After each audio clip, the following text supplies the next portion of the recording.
The Cuban Missile Crisis. It all began when Fulgencio Batista, a Cuban dictator, was overthrown from power by Fidel Castro. Batista fell out of favor with the Cuban people, and by January 1st, 1959, he had fled the country.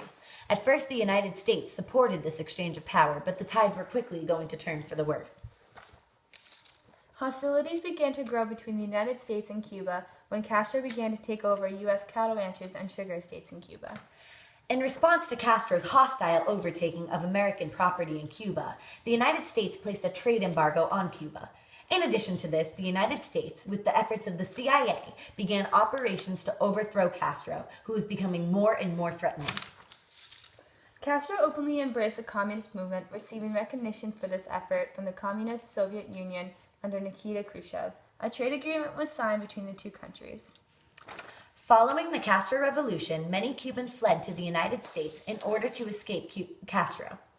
These Cuban exiles were trained by the United States for the invasion of Cuba, the Bay of Pigs invasion, which was finally cleared by new President Kennedy.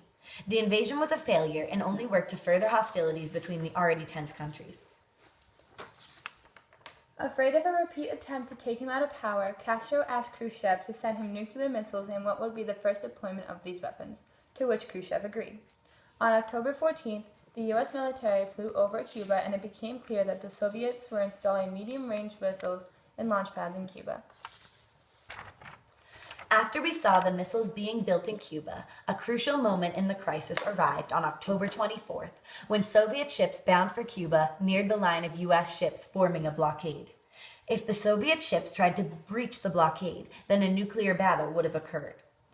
12 Soviet ships were then diverted or halted.